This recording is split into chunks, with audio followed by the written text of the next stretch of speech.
예수의 소문이 더욱 퍼짐에 수많은 무리가 말씀도 듣고 자기 병도 고침을 받고자 하여 모여오되 예수는 물러가사 한적한 곳에서 기도하시니라.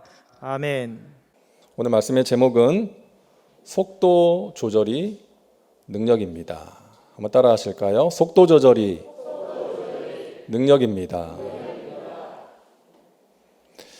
지상에서 가장 빠른 동물이 뭔지 아십니까? 이 지상에서 가장 빠른 동물, 치타라는 동물입니다. 이 치타는 1초에 최고 29m를 달린다고 합니다. 이게 얼마나 빠른 속도인가 하면 말이 1초에 최고 19m를 달리고요. 또 경주용 개 그레이하운드가 18m를 달린다고 하니까 1초에 최고 29m를 달리는 이 치타는 아주 탁월한 속도입니다. 일반적으로 이 치타가 사냥을 잘하는 이유가 이 빠른 달리기 속도 때문이라고 생각을 하는데요. 최근에 영국 왕립 수의대학 연구팀에서 17개월 동안 이 아프리카 초원에서 조사를 했는데 치타가 사냥을 할 때 최고 속도를 내는 경우는 단 한 번도 없었다는 것입니다.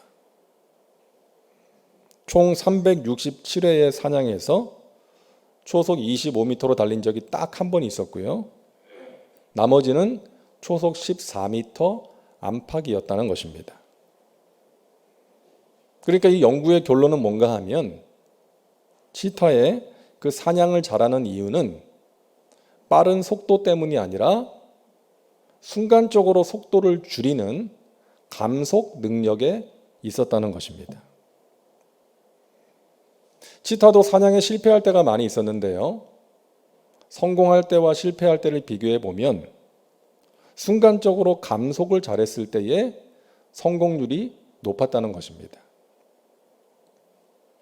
다시 말해서 치타가 사냥을 잘하는 이유는 빠르게 달리는 그 속도 때문이 아니라 빠른 달리기 실력 때문이 아니라 이리저리 도망가는 그 사냥감을 쫓아서 순간적으로 속도를 줄이고 방향을 전환하는 그 능력에 있었다는 것입니다. 제가 이 기사를 읽으면서 생각했습니다. 우리가 살고 있는 이 세상은 빠른 것이 능력인 세상 아니겠어요? 하지만 우리가 복된 삶, 성공적인 삶을 살기 위해서는 앞만 보고 빠르게 달리는 것이 아니라 때로는 속도를 줄일 수 있어야 되고 필요하다면 방향도 전환할 수 있어야 한다는 것입니다. 좋은 차는 어떤 차예요? 가속 능력이 좋은 것뿐만이 아니라 브레이크가 좋은 차가 좋은 차인 것입니다. 마찬가지로 우리 인생도 때로는 브레이크가 필요하고 때로는 방향 전환도 필요하다는 거예요. 그래서 오늘 말씀이 제목이 속도 조절의 능력이라는 것입니다. 첫째로 탈진을 막기 위한 속도 조절이 우리에게 필요합니다. 예수님께서 제자들에게 말씀하십니다. 마가복음 6장 31절 우리 같이 읽겠습니다. 너희는 따로 한적한 곳에 가서 잠깐 쉬어라 하시니 이는 오고 가는 사람이 많아 음식 먹을 겨를도 없음이라. 당시 예수님 주위에는 많은 사람들이 모여들었습니다. 예수님의 말씀도 듣고 또 병고침도 받기 위해서 예수님이 가시는 곳마다 많은 사람들이 모여들었죠. 그러다 보니까 제자들이 할 일이 많았겠죠. 사람들 줄도 세워야 되고 또 기도 제목도 받아서 예수님께 드려야 되고 그러다 보니까 식사할 겨를도 없었던 것입니다. 그래서 예수님께서는 그 제자들이 일을 하다가 탈진할까 봐 그들을 사랑으로 배려하신 것이죠. 너희는 한적한 곳에 가서 잠깐 쉬어라. 구약의 대표적인 선지자 엘리야가 바알과 아세라 선지자 850명과 대결을 합니다.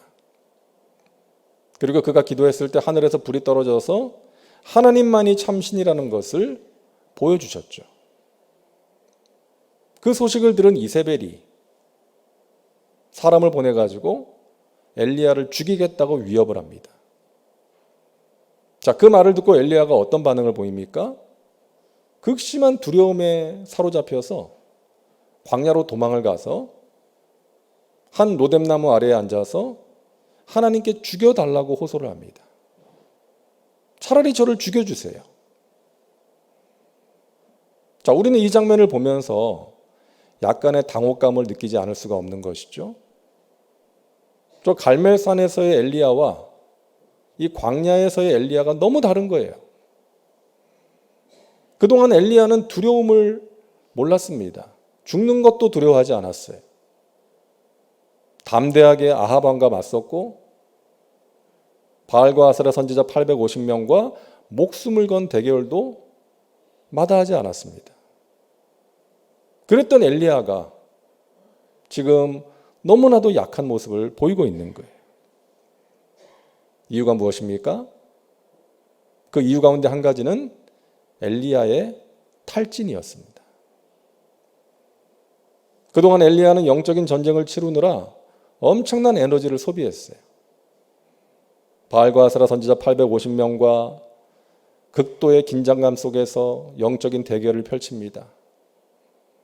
먼저 그들이 바알이여 응답하소서 하면서 막 제단 주위를 뛰어다니고 소리를 지를 때 아침부터 저녁까지 그때 엘리야가 편히 쉬고 있지 않았겠죠.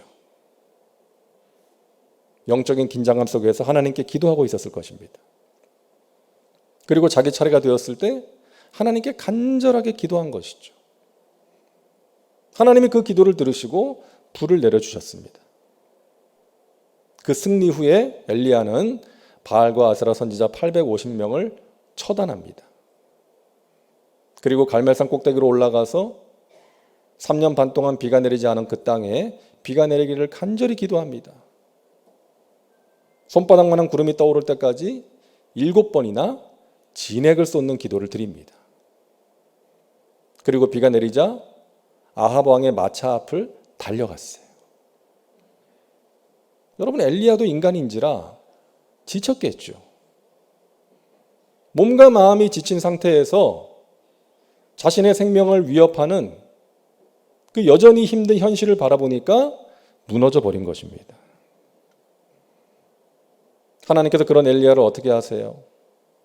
천사를 보내서 떡과 물을 먹고 마시게 합니다. 충분히 쉬게 합니다. 그 쉼을 통해서 엘리야는 회복되었고요. 다시금 하나님께서 맡기신 사명을 힘있게 감당할 수가 있었던 것입니다. 사랑하는 여러분, 열심히 일하는 것과 함께 잘 쉬는 것이 하나님의 뜻이라는 거예요. 우리가 앞만 보고 열심히 달려가는 것이 아니라 때로는 적절한 쉼을 통해서 회복이 필요하다는 것이죠. 하나님께서 천지를 창조하시고 7일째 안식하십니다. 하나님께서 피곤하셔서 안식하신 게 아니잖아요. 우리 하나님은 안식이 필요한 분이 아니시죠. 우리에게 안식을 가르쳐주기 위해서 안식하신 것입니다. 하나님은 피곤하지 않으시지만 우리는 피곤하니까. 하나님은 누군가로부터 무엇인가를 공급받을 필요가 없지만 우리는 그 공급이 필요하기 때문에 사랑하는 우리에게 안식하라고 하나님께서 친히 안식의 본을 보여주신 것입니다. 그래서 여러분, 일주일에 최소 하루는, 이 주일은 일을 내려놓고 쉬어야 되는 거예요. 하지만 피곤하다고 예배를 빠지면서까지 쉬면 안 되고요. 무슨 일이 있어도 예배는 꼭 드려야 됩니다. 왜? 진정한 안식은 영적인 회복이 있을 때 가능하기 때문이에요. 우리가 하나님께 건강을 달라고 기도를 하는데요, 그와 함께 우리의 이 육체와 우리의 영혼을 건강하게 지키고 관리해야 될 책임이 우리에게 있는 것입니다. 그래서 여러분, 열심히 일하시고 또 적절한 쉼을 꼭 가지셔야 돼요. 특별히 주일을 거룩하게 지키시기를 바랍니다. 하나님께 마음을 다해서 정성으로 예배를 드리시기 바랍니다. 이 주일의 안식, 예배를 통한 영적인 회복, 또 육적인 회복을 경험하면서 살아가시기를 간절히 바랍니다. 그 은혜가 우리에게 필요한 거예요. 회복의 은혜입니다. 안식을 통한 회복을 위한 멈춤의 시간이 우리에게 필요하다. 둘째로 주님과의 교제를 위한 속도 조절이 우리에게 필요합니다. 오늘 본문 말씀이죠. 누가복음 5장 15절과 16절 우리 다시 한번 같이 읽겠습니다. 예수의 소문이 더욱 퍼짐에 수많은 무리가 말씀도 듣고 자기 병도 고침을 받고자 하여 모여오되 예수는 물러가사 한적한 곳에서 기도하시니라. 여러분, 이 현장을 한번 상상을 해보세요. 사람들이 예수님의 말씀을 듣고 병고침을 받기 위해서 예수님께 모여드는데 예수님은 그 자리를 떠나서 기도하러 가시는 거예요. 사람들은 예수님께 기도받겠다고 오는데 예수님은 기도하시러 그 자리를 떠나신 거예요. 예수님에게 있어서 중요한 것은 사역 이전의 기도였던 것입니다. 하나님의 나라는 말에 있지 아니하고 능력에 있기 때문에 그 능력을 얻기 위해서 기도하신 거예요. 하나님의 뜻대로 제대로 바르게 사역하기 위해서 먼저 기도하신 것입니다. 우리 예수님에게 있어서 기도보다 중요한 일은 없었던 것입니다. 예수님께서는 많은 일을 하셨죠. 여러 지역을 다니시면서 많은 사람들을 만나셨고 복음을 전하셨고 많은 병자들을 고쳐주셨고 귀신을 쫓아주셨습니다. 바쁘게 사셨지만 기도를 게을리하지는 않으셨어요. 날마다 새벽을 깨워서 기도하셨고 또 제자들을 세우실 때에는 밤을 새워가면서 기도하시지 않으셨습니까? 오늘날 현대인들은 분주한 삶을 살고 있습니다. 바쁘게 살고 있어요. 해야 될 일이 많습니다. 그러다 보니까 주님과의 교제, 이 말씀과 기도가 뒤로 밀릴 때가 있다는 거예요. 하지만 여러분 기억하시기 바랍니다. 성공적인 삶을 살아가는 사람은 급한 일보다 중요한 일을 먼저 하는 사람이라는 거예요. 급한 일에 쫓겨서 중요한 일을 하지 못하는 것이 아니라 삶의 우선순위에 중요한 일을 두고 그 일을 먼저 할 수 있는 사람이 성공적인 삶을 살아간다는 것입니다. 저와 여러분에게 기도가 그 무엇보다 중요한 일이 될 수 있기를 바랍니다. 그래서 급하고 바쁜 일에 쫓겨서 기도를 못하는 일이 없기를 바랍니다. 하나님과의 교제, 우리에게 무엇보다도 중요한 것입니다. 오늘도 말씀과 함께를 통해서 요즘 시편 말씀을 묵상하고 있는데요. 이 다윗의 시편을 보면서 알게 되는 게 있지 않습니까? 다윗에게 고난이 참 많았다. 정말 고난 속에서 하나님께 탄식하고 몸부림치면서 하나님의 구원을 간절히 구하는 그 다윗의 모습을 우리가 시편을 통해서 볼 수 있지 않습니까? 자신을 죽이려고 하는 대적들이 자신의 머리털보다 더 많은 현실, 죄가 없는 자신에게 죄를 뒤집어 쓰여서 그 억울한 누명을 쓰고 도망을 갈 수밖에 없는 그런 절망적인 상황. 또 나중에는 자신의 아들에게 배신을 당해서 아들의 반역으로 도망갈 수밖에 없는 그런 처절한 고난과 절망 속에서 하나님의 구원을 바라고 기도하는데 하나님께서 곧바로 응답하시지를 않는 거죠. 그래서 내 목이 마르고 부르짖고 또 부르짖다 보니까 내 목이 마르고 내 눈이 쇠하였나이다. 하지만 여러분, 다윗은요, 하나님을 끝까지 놓지 않습니다. 기도를 포기하지 않아요. 믿음을 버리지 않는다는 거예요. 그런 상황 속에서 끝까지 하나님을 붙들고 기도합니다. 내가 부르짖고 또 부르짖나이다. 내가 기다리고 또 기다렸더니 야훼께서 나를 환난 가운데서 건져주시고 수렁에서 내 발을 끌어올리사 내 발을 반석 위에 두셨나이다. 내가 그 하나님을 찬송하나이다. 감사하겠나이다. 그 일이 되기 전에, 기도의 응답이 나타나기 전에 믿음으로 선포하는 다윗의 모습을 우리가 보게 되는 거 아닙니까? 사랑하는 여러분, 우리가 절망 속에서 할 수 있는 가장 귀한 선택은 기도라는 것 믿으시기를 바랍니다. 여러분 끝까지 기도하시기 바랍니다.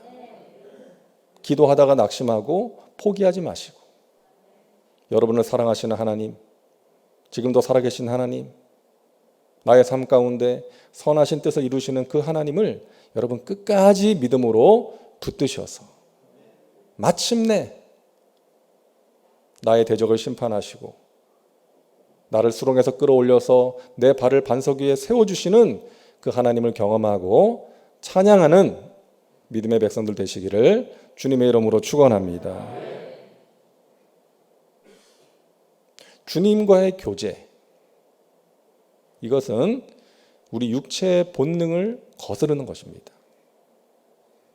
우리 육체의 본능은 뭐예요? 손과 발을 움직여서 무언가를 하는 거예요. 가만히 있지를 못하죠. 열심히 일을 해서 결과물을 내는 것, 그것이 우리 육체의 본능이에요. 그 본능을 제어하고 하나님 앞에 가만히 있는 것이죠. 주님과의 교제를 위해서는 이것이 필요합니다. 육체의 본능을 제어하면서 가만히 있어야 돼요. 바쁘게 일하던 것을 멈추고 하나님께 집중해야 됩니다. 시간을 내야 됩니다. 가게 문 닫고 교회 가는 거죠. 기도원 올라가는 것입니다. 근데 그 멈춤의 시간이 우리에게 결코 손해가 아니라는 것이죠. 하나님께서는 그 멈춤의 시간을 통해서 우리를 회복시켜 주시고 우리의 문제를 해결해 주시고 우리를 성숙하게 하실 줄로 믿습니다. 그 멈춤의 시간이 너무나도 중요한 거예요. 우리는 우리에게 어떤 문제가 생기거나 급한 일이 있을 때 열심히 기도를 하는데, 그렇지 않은 경우에는 열심히 기도하지 못하는 경향이 있지 않습니까? 물론 문제가 생기고 급한 일이 있을 때 기도를 해야 되지만 그럴 때만 기도해서는 안 된다는 것이죠. 여러분 생각해 보세요. 누군가가, 어떤 사람이 자기가 어떤 도움이 필요할 때만 여러분을 찾는다면 그 관계는 그렇게 썩 건강한 관계가 아닌 거 아닙니까? 마찬가지로 우리가 하나님을 찾는데 어떤 문제가 있거나 급한 일이 있을 때만 찾는다면 그 하나님과의 관계는 그렇게 건강한 관계가 아니라는 것이죠. 어떤 남자가 직장에서 퇴근을 하고 이제 집으로 가는 길에 이제 교회에 들러서 매일 기도를 합니다. 근데 목사님이 그 모습을 보고 기도가 끝날 때를 기다렸다가 이제 가서 물었어요. 무슨 기도 제목이 있으신가요? 제가 기도해 드리겠습니다. 그때 이분이 이렇게 대답을 했대요. 목사님, 아닙니다. 제가 어떤 특별한 문제나 기도 제목이 있어서 이렇게 교회에 와서 기도하는 게 아니라 제가 날마다 바쁘게 살다 보니까 하나님을 깊이 생각하지 못하면서 살고 있어서 내가 하나님을 바라보는 시간, 하나님께서 나를 바라보고 계시다는 것을 느끼는 시간을 갖고 있는 것입니다. 이 목사님이 감동 먹었대잖아요. 특별한 기도 제목이 없는데도 매일 저렇게 퇴근길에 피곤한 몸을 이끌고 와서 하나님을 바라보는 그 중심을 하나님께서 얼마나 기뻐하실까. 사랑하는 여러분, 날마다 하나님 바라보는 시간을 꼭 가지시기를 바랍니다. 그리고 하나님께서 나를 바라보고 계시는 것을 느낄 수 있는, 우리 주님과 교제하는 그 멈춤의 시간을 여러분 꼭 가지셔서 그 멈춤의 시간을 통해서 하나님이 내 영혼을 회복시키시고 나의 문제를 해결해 주시고 승리의 길로 인도하시는 그 은혜를 체험하시기를 주님의 이름으로 축복합니다. 셋째로 우리에게 주의를 돌아보기 위한 속도 조절이 필요합니다. 빌립보서 2장 4절입니다. 우리 같이 읽을게요. 각각 자기 일을 돌볼 뿐더러 또한 각각 다른 사람들의 일을 돌보아 나의 기쁨을 충만하게 하라. 왜 사도 바울이 이런 말을 했을까요? 당시 빌립보 교회에 자기 자신만을 생각하는 이기적인 모습이 있었기 때문입니다. 여러분, 초대교회는 자신의 소유를 팔아서 어려운 사람들과 함께 나누었어요. 아름다운 모습이 있었죠. 모이기에 힘쓰고 사랑하기에 힘썼던 그런 공동체였습니다. 근데 시간이 지나면서 조금씩 그런 모습이 사라진 거예요. 자기 자신만을 생각하고 서로 다투고 불화가 생기는 거예요. 그래서 그 모습을 사도 바울이 보고 안타까운 마음으로 권면하는 것이죠. 한 마음을 품자. 나보다 남을 낮게 여기자. 주님의 마음으로 서로 섬기자. 나 자신의 일뿐만이 아니라 다른 사람의 일도 돌아보자라고 권면을 하게 되었던 거예요. 그리고 그러기 위해서 필요한 것은 다음 절에 나오죠. 같이 읽습니다. 너희 안에 이 마음을 품으라. 곧 그리스도 예수의 마음이니. 아멘. 우리가 서로를 돌아보고 사랑을 실천하기 위해서 필요한 것은 예수 그리스도의 마음이다. 하나님이시면서 이 땅에 낮고 천한 인간의 모습으로 오신 그 예수님의 마음, 겸손과 사랑의 마음이 우리 가운데 필요하다는 것이죠. 여러분, 기업에는 핵심 가치라는 것이 있습니다. 기업이 추구하는 가치관, 모든 구성원들이 함께 공유하고 있는 신념, 이제 그것이 핵심 가치인데, 예전에 오래전에 미국에서 어떤 사람이 타이레놀에 독극물을 주입하는 사건이 있었습니다.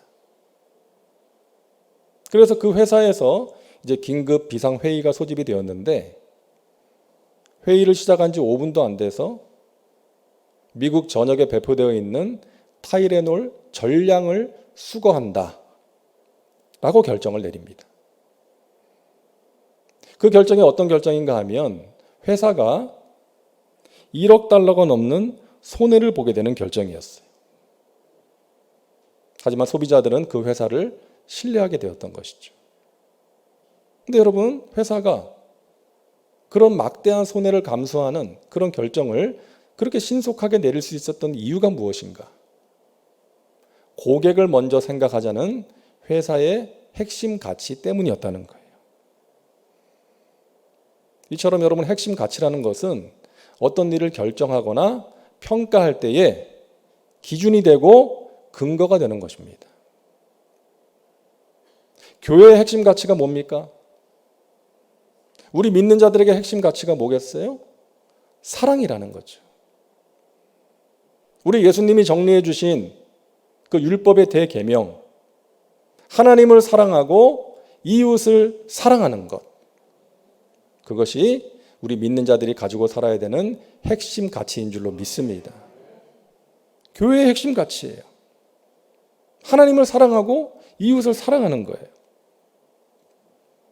교회는 어떤 이윤을 추구하는 곳이 아니지 않습니까? 손해를 보더라도, 흔히 말하는 적자가 나더라도 사랑을 실천하는 거예요. 서로 사랑하는 공동체가 우리 교회 공동체인 것입니다. 우리가 잘 아는 사도 요한의 별명은 사랑의 사도입니다. 전승에 따르면 이 요한은 이 서로 사랑하라는 설교를 자주 했대요. 그리고 죽기 전에도 형제들이여 서로 사랑하십시오. 내가 다시 말하노니 서로 사랑하십시오. 사랑의 메시지를 전하고 세상을 떠났다는 것이죠. 그런데 여러분, 그런 사도 요한의 과거는 어땠습니까? 누가복음 9장을 보면은요, 예수님께서 사마리아의 어떤 마을에 들어가셨는데 그 마을의 사람들이 예수님을 배척합니다. 받아들이지를 않아요. 그러니까 이 요한이 화가 났어요. 그 예수님한테 뭐라 그럽니까? 주여, 우리가 불을 명하여 하늘에서 불이 떨어져서 저들을 멸하라 하기를 원하시나이까? 이게 무슨 말이에요? 주님, 하늘에서 불이 떨어져 가지고 저 인간들 싹 태워버릴까요? 그렇게 기도할까요? 이런 말인 거예요. 여러분, 요한이 그런 사람이었어요. 예전의 별명은 우레의 아들이었습니다. 그의 성품을 짐작할 수 있는 별명 아니겠어요?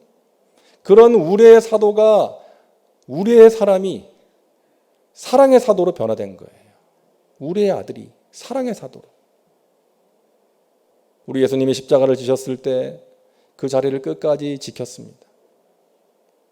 그런 요한에게 예수님께서 자신의 육신의 어머니 마리아를 부탁했죠. 내 어머니를 너에게 부탁한다. 예수님의 말씀을 따라서 이 요한은 평생 이 마리아를 모시고 살았습니다. 그리고 에베소 교회에서 목회를 했고요. 여러분 터키의 성지순례 가시면 그 에베소라는 곳에 가시면 이 요한의 얘기를 아마 가이드가 해줄 거예요. 에베소에서 목회하다가 반모 섬으로 유배를 가서 거기서 사랑의 서신을 쓰고 사랑의 글을 쓰다가 사랑하라고 외치다가 세상을 떠났던 것이죠. 여러분, 요한은 예수님으로부터 사랑을 배운 거예요. 예수님의 사랑이 요한의 마음에 그대로 옮겨졌던 것입니다. 그렇기 때문에 우레의 아들이 사랑의 사도가 되었던 거예요. 사랑하는 여러분, 우리가 예수님을 믿고 구원을 받아서 예수님의 제자로 살아간다는 것은 무슨 의미입니까? 예수님의 마음을 품는 거예요. 예수님을 닮아가는 거예요. 서로 사랑하면서 살아가는 것입니다. 여러분, 교회는 어떤 일을 하는 곳 이전에 사랑하는 곳이라는 것 꼭 기억하시기를 바랍니다.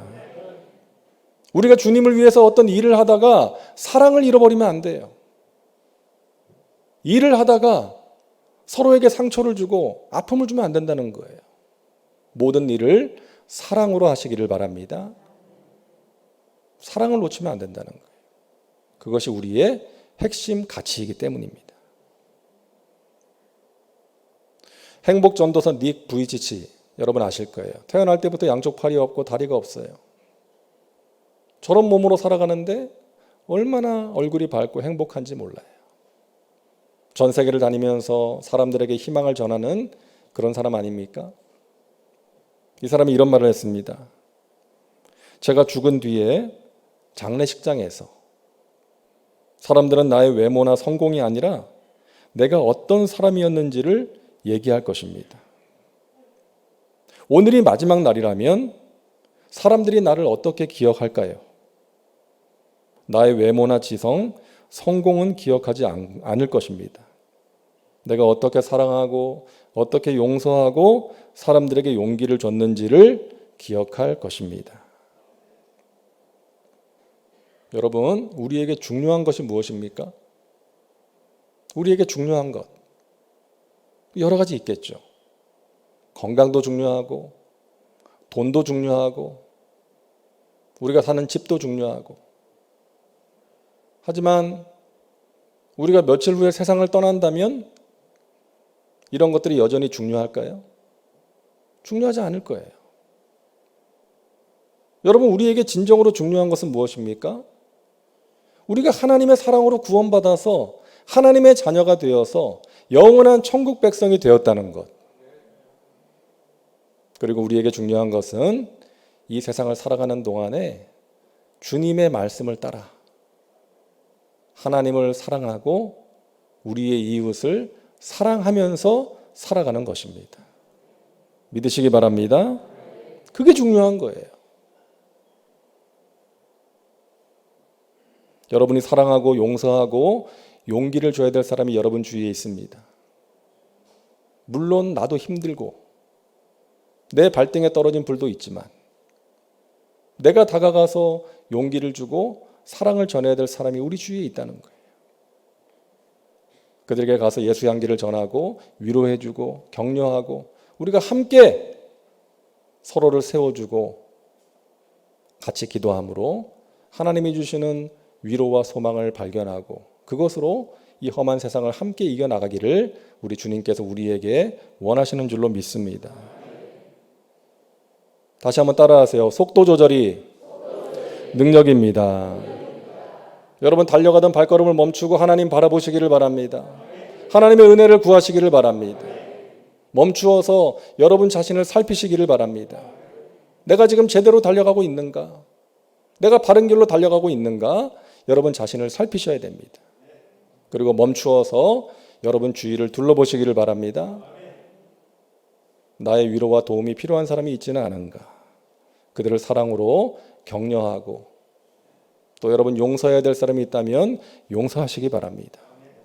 그러함으로 하나님께서 인정하시는 승리의 삶, 복된 삶을 살아가시는 믿음의 백성들 다 되시기를 주님의 이름으로 축원합니다. 축원합니다. 기도합니다. 하나님 감사합니다. 저희들을 택하시고 구원하셔서 영원한 생명 주시니 감사합니다. 우리 인생에 있어서 정말 중요한 것이 무엇인지를 알게 하여 주옵소서. 주님의 말씀을 따라 살아가게 하여 주옵소서. 하나님과의 친밀한 관계 속에서 살게 하시고 또 우리 주위를 둘러보고 힘들고 고통받는 사람들 그들을 위해서 기도하며 사랑을 나누며 살아갈 수 있도록 인도하여 주시옵소서. 주님, 우리가 연약합니다. 날마다 성령께서 우리를 붙들어 주시고 하나님의 선하신 뜻 가운데로 인도하여 주시옵소서.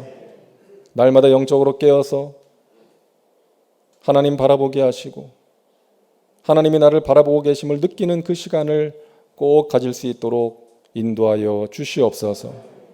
그 멈춤의 시간을 통해서 하나님이 우리를 회복시켜 주시고 우리의 문제를 해결해 주시고 승리의 길로 인도해 주실 줄로 믿습니다. 예수님의 이름으로 기도하옵나이다. 아멘.